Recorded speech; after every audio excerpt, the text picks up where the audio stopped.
principio el valle tiene suelos ligados al río.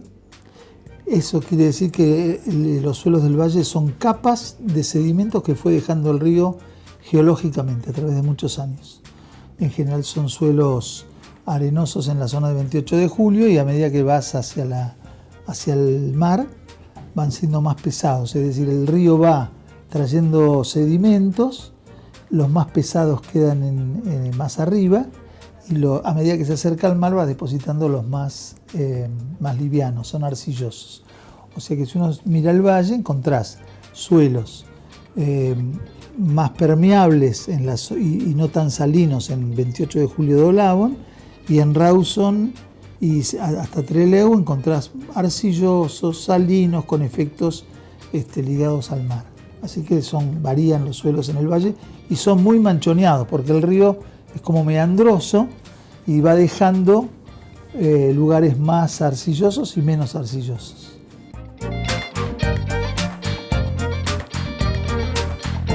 Los suelos no tienen grandes cambios. Lo que ha ocurrido es la acción humana que ha ido en algunos lugares salinizando, en otros lugares sodificando y en otros lugares contaminando por efecto de agroquímicos. Así que hay un proceso geológico natural de mucha diversidad de suelos y después un proceso humano de producción que lo fue modificando, lo fue deteriorando en general, no mejorando. Bueno, casi todas las actividades en el valle están ligadas a un proceso de riego, porque es una zona árida. Esto ha generado un proceso de salinización en muchos suelos y después en la aplicación de agroquímicos se ha ido contaminando y también perdiendo fertilidad. Así que esos son los temas que en general ocurren en el valle, ¿no? En suelos. Después tenés toda la zona árida que tiene un proceso de desertificación que está actuado por el sector, por la oveja y por las empresas ligadas al petróleo, a vialidad, a todas las actividades extractivas que tenemos, ¿no?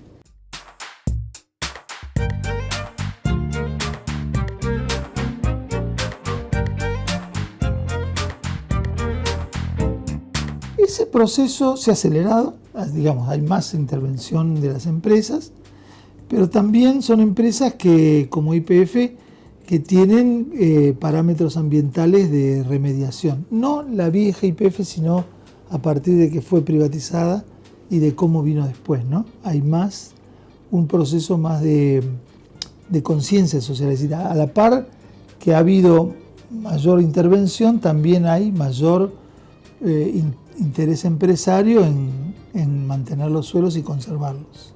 Pero aún así no estamos mejor. En el aspecto ganadero, en realidad ha ocurrido en estos años que hubo una gran sequía, hubo también un abandono de campos y eso no provocó un mayor deterioro del ambiente. Porque además el ambiente ahí lo regula, lo está regulando el clima, porque mata la hacienda, o sea, por lo menos bajan las señaladas y los productores lo van sintiendo. Pero también hubo un incremento de deterioro porque hay un cambio climático. Además de todo esto hay un cambio climático. ¿El cambio climático qué hace? Fundamentalmente ha hecho en los últimos años sequías grandes o lluvias enormes como las que ocurrieron en Tels, en Madrid, que generaron aluviones de agua. Y eso generó deterioro. Y también el cambio climático está generando que haya temperaturas más altas en invierno. Fundamentalmente se sienten en las zonas cordilleranas y eso se ve se estima que va a haber una reducción en el río Chubut, en la escorrentía del río Chubut, en su curso, pero va a ser de acá a unos años, ¿no?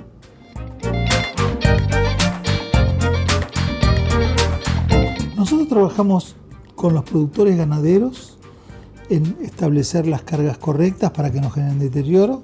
Trabajamos con empresas como YPF para hacer remediación de las áreas que han intervenido. Trabajamos con otras empresas ligadas a monitorear el ambiente. Tenemos un monitoreo ambiental a nivel de la región patagónica que se extiende hacia el norte del país. O sea que hay mucha tarea que hemos hecho ligado a volver a tomar conciencia, que es lo que nos falta. Porque si bien trabajamos, no hemos tenido los resultados óptimos que se debieran, ¿no? Sí, es de uno, pero también de los organismos administradores de los recursos, ¿sí? Es decir, no solo está la responsabilidad social y humana, sino también la del Estado en el control, ¿sí? Y ahí también estuvimos flacos. Pero bueno, lo asumo como sociedad, no lo digo un gobierno u otro, estoy hablando de en general todo, ¿no?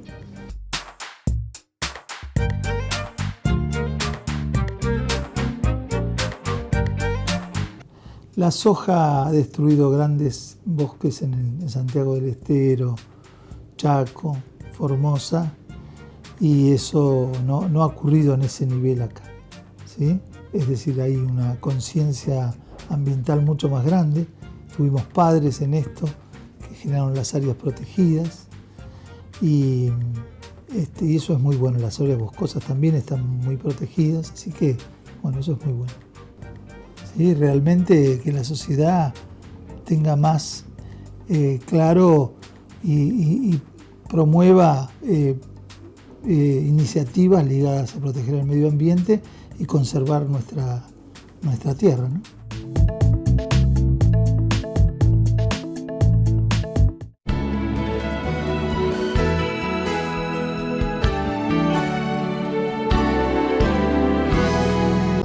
El consorcio Girsu Birch Valdés te presenta su nuevo Punto Limpio Móvil.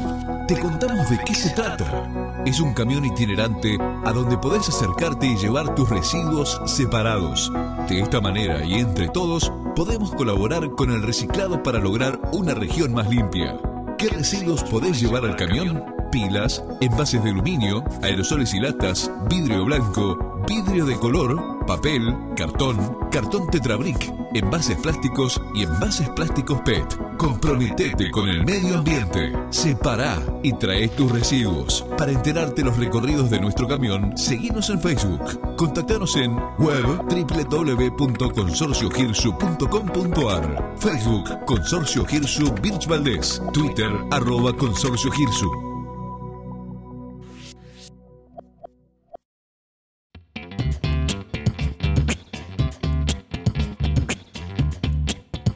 Acá en la región la mayoría de los pastizales de zonas áridas y semiáridas son estepas, básicamente no cubren totalmente el suelo, a diferencia de pampa húmeda donde todo el suelo está cubierto de vegetación. Acá tenemos muchos parches que tienen vegetación y el interparche alrededor que es suelo desnudo generalmente. Eso en toda la zona árida. Con más predominio de arbustos en algunos lugares, en otros lugares más predominio de pastos, con distintos niveles o estratos. Hay arbustos más altos acá en la zona del monte, en la zona de la Patagonia, que es toda la zona un poco más fría, los arbustos son más bajos, en general redondeados porque tienen mucha adaptación al tema del viento, ¿sí? Son formas redondeadas que evitan que el viento las sacuda más y por lo general achaparrados. Y después hay lugares especiales que son los mallines, donde por efecto de la elevación de la napa freática, acumulación, por la forma que tienen, se forma un tipo de suelo y hay una vegetación completamente distinta que llega a producir mucho más cantidad de pasto y mucha más cantidad de forraje para la hacienda. Además son lugares donde generalmente están en las nacientes de las cuencas, entonces son lugares donde hay que prestar mucha atención porque puede llegar a producir un efecto muy grave cuenca abajo.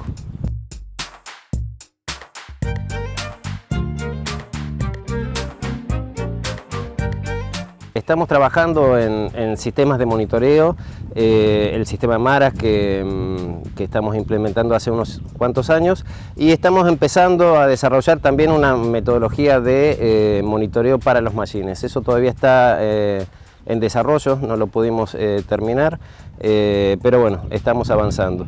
La idea del monitoreo es tener datos concretos de cómo estamos y hacia dónde vamos. porque desde que entró la ganadería a la región,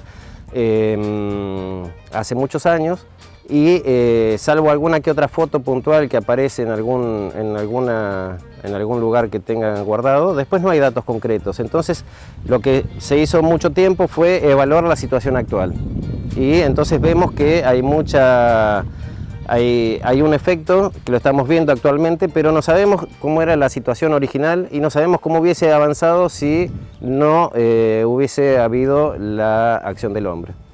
Entonces lo que estamos tratando de hacer ahora es empezar a ponerle número a la situación actual y empezar a delinear los procesos que van sucediendo. Antiguamente se trabajaba con lugares donde había más influencia básicamente de la ganadería ovina, que es lo más extendido en la región.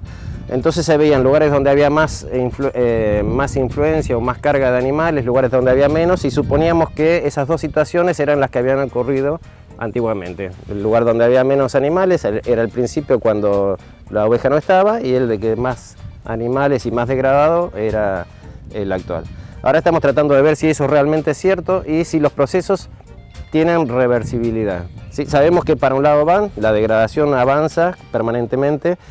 Suponemos que se puede revertir, pero hasta un cierto nivel. Hay situaciones en las que es casi imposible que se revierta naturalmente, entonces hay que actuar con algún otro input de energía. Y lamentablemente hay situaciones que creemos que ya van a ser irrecuperables, ¿no? Y bueno, trataremos de mantenerlo y de que no se siga deteriorando.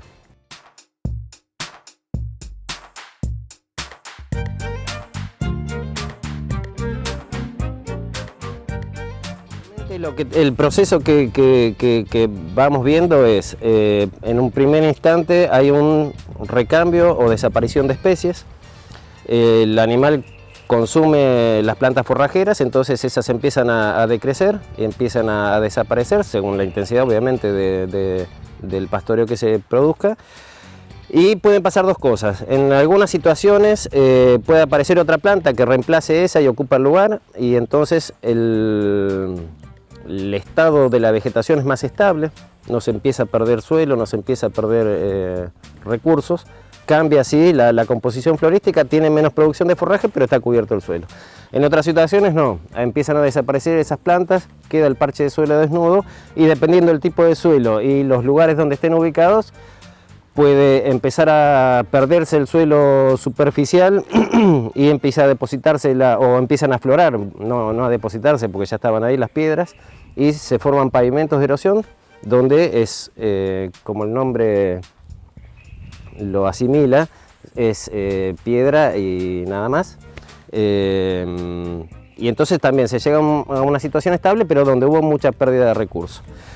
Las situaciones más extremas que se dan en los suelos más arenosos, generalmente en la zona de la cordillera y generalmente los bordes de lagunas, era la formación de médanos, o es la formación de médanos, donde el suelo queda descubierto, empieza a volar, esas partículas del suelo van pegando contra otras partículas del suelo, se empiezan a mover también, entonces se hace un efecto cadena que va arrasando con todo. No sé si has visto en algunos lugares los médanos, parecido a lo que hay en la zona costera en Madryn, pero en el medio de la tierra, que van avanzando. El médano empieza a avanzar y va el mismo suelo se va reactivando y va avanzando hasta que en algún momento lo para o algún obstáculo o porque se terminó la tierra. Hay tecnología para frenar los médanos, hace muchos años se viene trabajando, por suerte consiguieron desarrollar, importar primero una planta que se adapta muy bien al crecimiento en esos tipos de suelos y con las condiciones ambientales nuestras, además, porque el problema grande que tenemos es que las condiciones para el crecimiento de la vegetación en Patagonia no son las más cómodas. La vegetación obviamente que está adaptada, tiene muchos años, pero salvo situaciones especiales que se den, es muy costoso que vayan apareciendo nuevas plantas, ¿sí? Y eso es lo que va agravando el problema, básicamente. Donde perdemos una planta es muy difícil que se vuelva a instalar naturalmente, salvo que se den condiciones de muy buenas precipitaciones en la primavera y en el verano, básicamente, que es cuando empiezan a morirse la mayoría de las plantas. Por lo general en la primavera todavía hay humedad porque las lluvias más importantes las tenemos en el invierno, entonces en la primavera hay buena humedad en el suelo, las plantas por lo general semillan todos los años, la semilla cae en el suelo, empieza a crecer la plantita, en el verano no llueve más, hace calor, hay viento y se muere y se acabó, ¿sí? Entonces, para que se dé ese ciclo de regenerar plantas nuevas, se tienen que dar muchas condiciones. Y bueno, esas condiciones son bastante complicadas que se repitan todos los años. En el tema del valle, en realidad cambia la situación con respecto a la meseta. Tenemos disponibilidad de agua, no todo el año, la tenemos obviamente en el verano, que es cuando se habilitan los canales de riego. Entonces ahí ya la posibilidad de intervención humana es distinta. Se vio, el valle era productor de fruta, después se volvió productor de forraje, hay pasturas que se pueden instalar. Hay una cuestión de que el manejo, en todos los valles bajo riego el problema es justamente el manejo del agua, ¿sí? El exceso de riego es perjudicial, tanto para la pastura como para el suelo, ¿sí?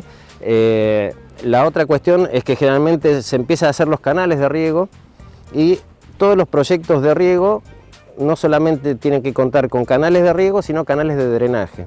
Los canales de drenaje lo que hacen es que el excedente de agua que se aplica por el riego siga el curso, digamos, el exceso de agua que se pone en el suelo va drenando a esos canales y sigue el circuito.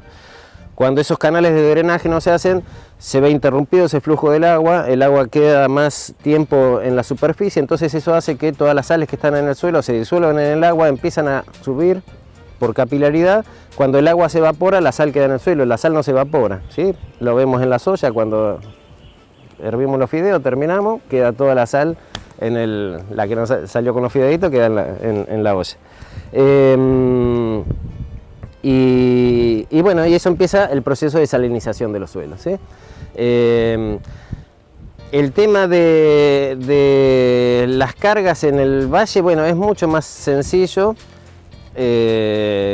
porque como tenés la pastura y esa pastura va creciendo en todo el verano, porque la vas regando, tiene posibilidades, se puede ajustar mucho más. Es diferente que el de los suelos y la vegetación de la meseta. Se puede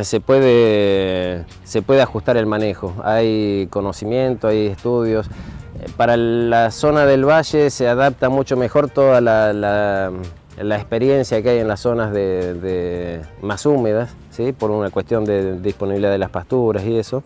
Para la zona de la meseta sí es un poco más complicado porque la situación nuestra particular, esto que te decía, que las lluvias son principalmente en el invierno y en el verano cuando tenemos temperaturas no es una cosa habitual en el mundo. Entonces muchas de las cosas que se desarrollan para otras regiones no se pueden adaptar a la zona patagónica en general.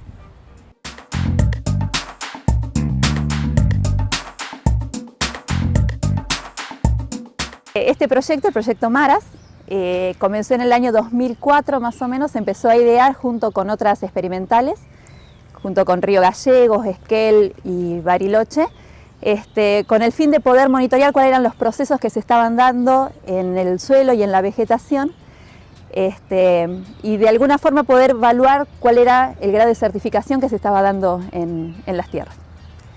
Y bueno, a partir del 2008 se genera todo un protocolo, una metodología basadas en otras experiencias en Australia, en Estados Unidos. Y en el 2008 se comienzan a instalar estos monitores.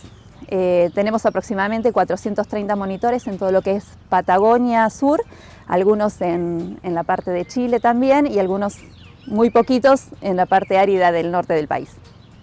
Básicamente lo que hacen es evaluar cambios en la vegetación y en la parte funcional y estructural del suelo.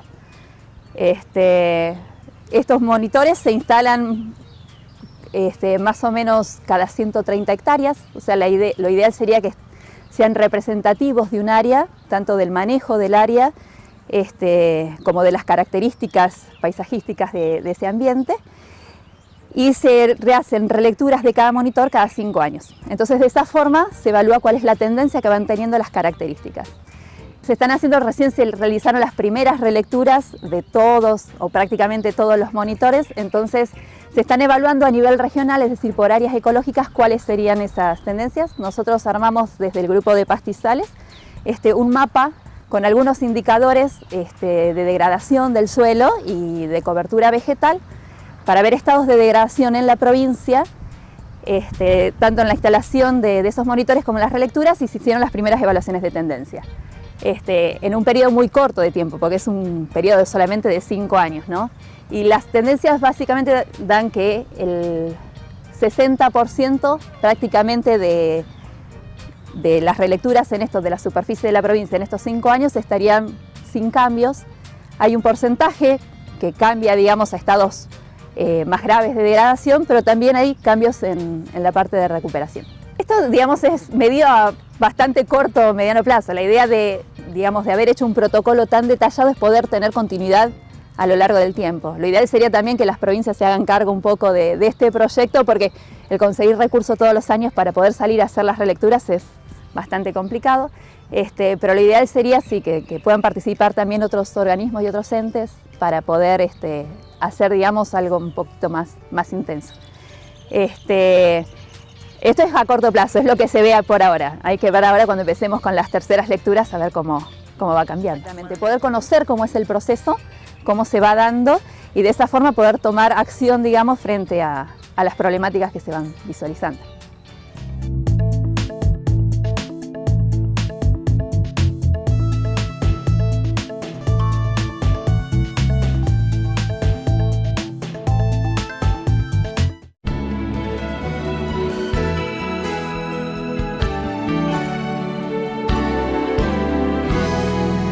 Tu ciudad te ve tal como sos.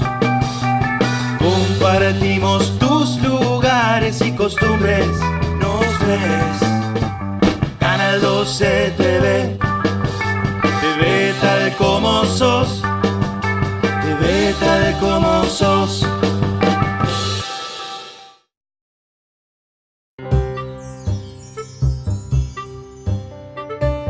Hola. No hay nadie. Hola. Ah, ¿cómo le va? ¿Y no está acá atendiendo? Sí, repiola. ¿Y por qué no vino? Atención telefónica. Pero ¿y yo cómo hago para presentarle el invento que traigo? Ah, que lo deje acá en mesa de entrada. Ah, sí, una gorra de River. Pero usted qué... por miércoles, cómo se han modernizado, ¿eh? Bueno, sí, acá... bueno, pero ¿le cuento entonces o no le cuento? Cabo, presento el invento, le cuento... Bueno, sí, le cuento. Le traigo, mire, una tecnología de punta, innovación, esto es buenísimo.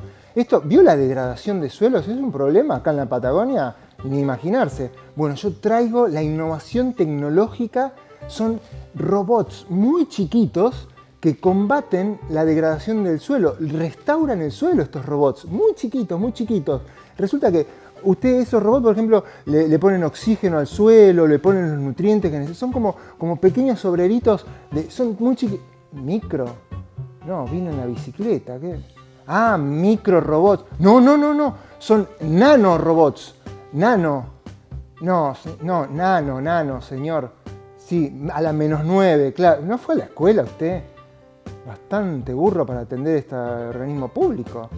Nanorobots, sí. Sí, los traje. Ah, lo presento acá en mesa de entrada, se lo dejo. Bueno, a ver, ahí se lo dejo. A ver, espéreme que ahí los busco.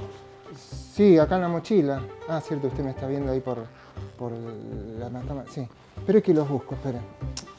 Ay, pero no, esto no. Son tan chiquitos que no los metí en la mochila. Y bueno, señor, yo llevo las cosas en la mochila, ¿qué quiere que haga?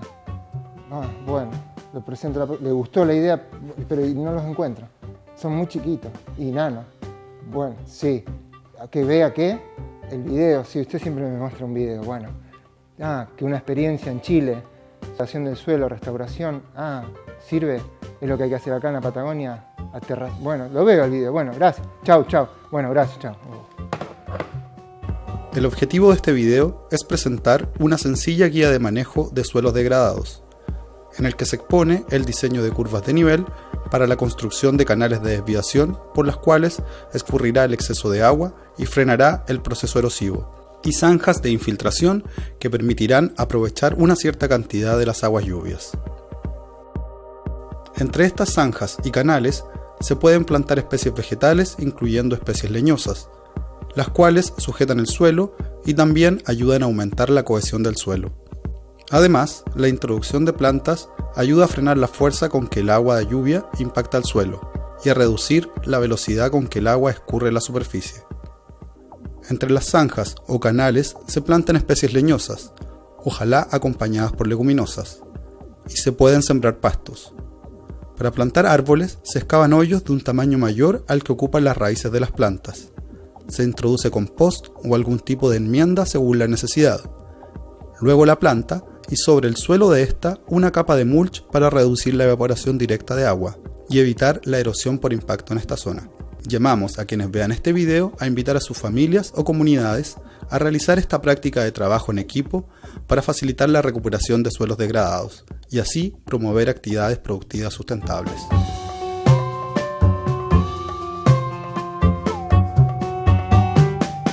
Hola amigos, hoy vamos a hablar de las huertas orgánicas. ¿Cuántas veces escuchamos hablar de productos orgánicos y de la enorme ventaja que presentan en relación a los tradicionales en cuanto a nutrición y salud? Una huerta orgánica utiliza técnicas orgánicas de producción, un modelo que privilegia a la tierra y todo lo que implica implementar su fertilidad natural. También la diversidad o variedad de cultivos. No requiere el uso de agroquímicos. Si quieres, puedes realizar tu huerta orgánica en tu propia casa. Cualquier lugar es apto, siempre que tenga 6 horas diarias de sol directo, como mínimo, y un buen suelo al que podamos incorporar abono compuesto periódicamente. Lo ideal es comenzar con una superficie pequeña de 2 o 3 metros cuadrados e ir incrementándola de acuerdo a las necesidades de cada familia. Hay especies de todo el año, como la selga, apio, lechuga, remolacha, rabanito, perejil y zanahoria. Y en invierno podemos sembrar puerro, cebolla, achicoria, escarola, brócoli, coliflor, repollo, espinaca, rúcula, ajo y arvejas. Es importante decir que según la superficie que manejemos, la huerta orgánica se puede pensar tanto como un emprendimiento como solo para el consumo familiar. En cualquier caso, es importante generar una toma de conciencia y cambio en cuanto al cuidado del medio ambiente y también hacer una mejor alimentación, algo básico para mejorar nuestra calidad de vida y la de nuestra familia. Así que ya sabes, anímate a hacer tu propia huerta.